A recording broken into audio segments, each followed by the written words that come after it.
Topic 2 is going to be all about immigration. We looked first at the rise of big business. The next topic is going to be the growth of cities. The middle area here, we're going to look at the population surge in the United States, countries immigrants came from, reasons why they came, problems they faced once they arrived. All right, we're going to look at the role the Statue of Liberty plays in Ellis Island here in the back. Right, and they become kind of, well, the Statue of Liberty becomes the symbol of freedom and hope. Ellis Island is a symbol of mixed emotions.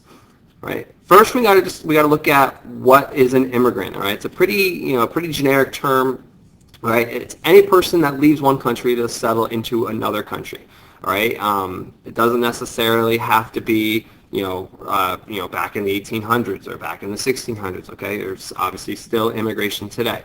Right. This is a pretty interesting visual here. A lot of times, the United States is called the melting pot. Some people disagree with that and instead call it more of a tossed salad. Right, where you have people of different cultures that are just kind of tossed together. There's really no blending or mixing together. We'll kind of talk about that in a little bit more detail in class. Right, here is the major difference that we need to look at. This is an important concept: old immigrants versus new immigrants. Right, so total between this time period from 1870 to 1920, we have 20 million just European immigrants coming to the United States. So we can kind of divide that into two groups. Right. The immigrants that come before 1890, which would be roughly the halfway point of that period, they're going to be considered old immigrants. And this is not old in terms of age, right? This is old in terms of history and tradition, right? So they come from Western and Northern Europe. So that's immigrants from Great Britain, Ireland, Scotland, Germany, right? And then from after 1890 on, right, immigrants come from Southern and Eastern Europe. Italy, Poland, Russia, you get immigrants there, and they're going to be considered new immigrants. So it's not old or new versus age, it's going to be old or new versus where they come from, right? You will need to be able to differentiate those two. Old immigrants, that would trace all the way back to the colonial period, all right? So any of the colonists that came from Great Britain, they would be considered old immigrants. All right, and this is just a quick little map. A quick little infographic kind of showing you, when we look at it holistically, just in this quick little time period, right? It's a nice little visual because you kind of see the amount of immigrants that come during this decade, right? And you can see Germany is definitely the leader by far, right, during this period. But we're getting immigrants from all over Europe, right? Old immigrants would be kind of here, okay? New immigrants would be down in this realm here, all right? So take a second look at that if you need to. Right. A lot of us have heard of Ellis Island. Some of you may even have visited there or traveled there. It's definitely an interesting place. All right. It is an immigrant processing center. All right.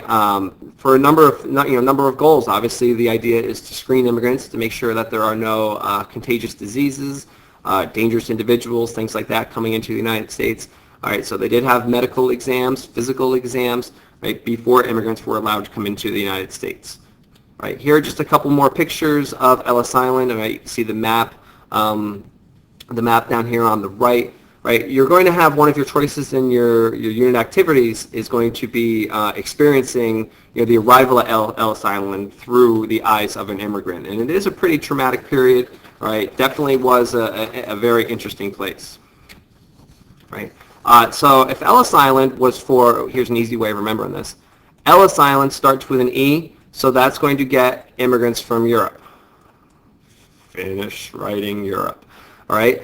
Angel Island is the same thing. It's just located on the west coast. All right. So, and they're going to process immigrants from Asia. All right. So if you put the A for Angel, these are going to be any immigrants that come from Asia. If you think about it on a map, all right, Asia, they come from the west, so it's going to be right there on the west coast. European immigrants come from the east. Immigrant Processing Center right there on the East Coast. Okay, here's your first key question. Okay, old immigrants, new immigrants, and then what role does Ellis Island play? Pause it, go back if you need to. All right, another important concept, push-pull factors. All right, this applies, and I usually kind of, when we start doing our mini lessons, we'll look at, me being silly, right? But these would be reasons why people came to the United States or why immigrants left their home country. And you're going to start to see a relationship between the two. So push factor, right? Anything that pushes somebody out of their native land, all right? So it can be a variety of factors. So if you look down here, okay, the push side is over here. So population growth, too many people in one country, that's going to push you out and make you go want to be somewhere else. Farming changes, crop failure, religious and political turmoil, industrial revolution. So anything that makes you want to leave is a push factor. Anything that pulls you into a particular country would be considered a pull factor, right? So the graphic at the bottom, freedom, economic opportunity, which would mean jobs, abundant land would all be examples there, right? Here's a better visual, and you're going to start to see a relationship between a lot of these, right? So push factors here. What makes you leave? Let's say we're looking at this through the eyes of an immigrant, right? If I don't have a job in my home country, that might make me leave, right? So that's the push factor that pulled me out. So now if I'm out on a boat in the middle of the Atlantic Ocean, what country am I going to go to? Well, I'm going to look for a country that has jobs. So whatever country has a lot of jobs, that's going to pull me into that country, right? And you can kind of start to see, like a crop failure, right? I'm a farmer, my crops are failing, I can't survive here in Ireland, for instance, the potato famine, right? I'm going to leave, and I'm going to look for a country that has lots of fertile land, all right? If my home country is terrorized by war, that's a push factor. I don't want to be there anymore. I want a country that is going to be a little bit more safe and secure from a political perspective. So if that's what's going to pull me into that particular country. Right. Now, when they, let's say they arrive in the United States, they go through Ellis Island, go through Angel Island, what next? I don't know where to go. I don't know what to do. Your mastery level activity is going to look at this in more detail, right? But immigrants are going to settle in major cities, right? And I'm going to tell you real quick, right, one word, why they settle in the big cities, okay? They are looking for jobs, all right? All these new factories, because of industrialization and the new inventions, the new industries, they go to the cities to set up their factories because that's where the workforce, most of the workforce is.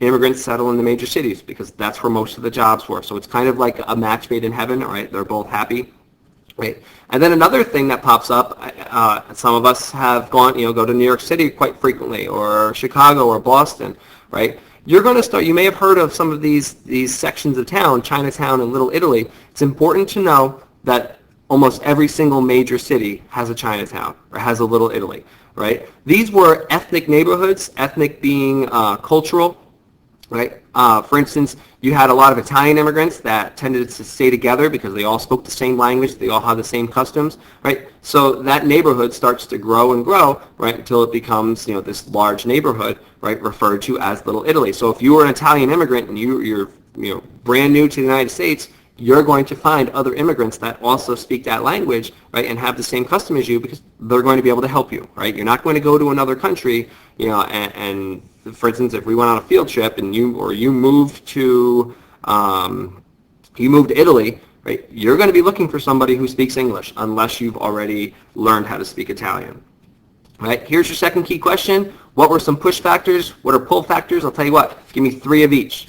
All right? 3 push factors, 3 pull factors, and then in one big, giant, bold word, right, why do immigrants settle in the major cities?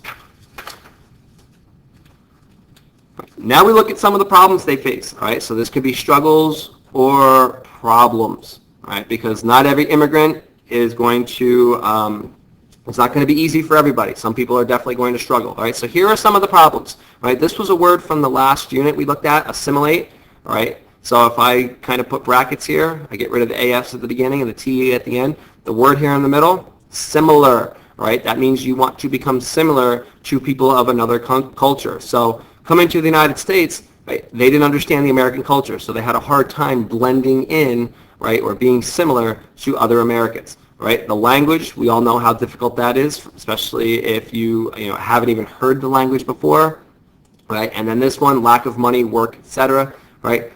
Next unit, we're going to look at, we're going to start looking at political corruption, right? And you're going to see how several politicians are going to try and influence immigrants by giving them money, looking for factory jobs, for work, right? Some Americans are, this is an important note, so let's put a big old box around it, right? Some native-born Americans, I almost said Native Americans, all right? Some native-born Americans are not going to like immigrants, right? They're going to be worried that the immigrants are taking away jobs, right? Let me just tell you a quick little story, right?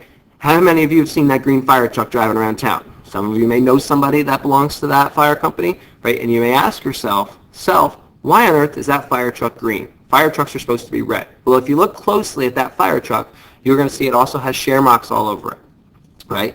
When immigrants came to the United States, and the first major immigrant group was the Irish immigrants with the potato famine, right? They come to the United States, they take the jobs that nobody else wants. They take the dangerous jobs, the low-paying jobs, and two dangerous, low-paying jobs at the time were being a police officer and being a firefighter, right? So those two careers, those two jobs, have an awful lot, have a really large Irish immigrant. So if you look at some of the names, right, especially in the major cities, right?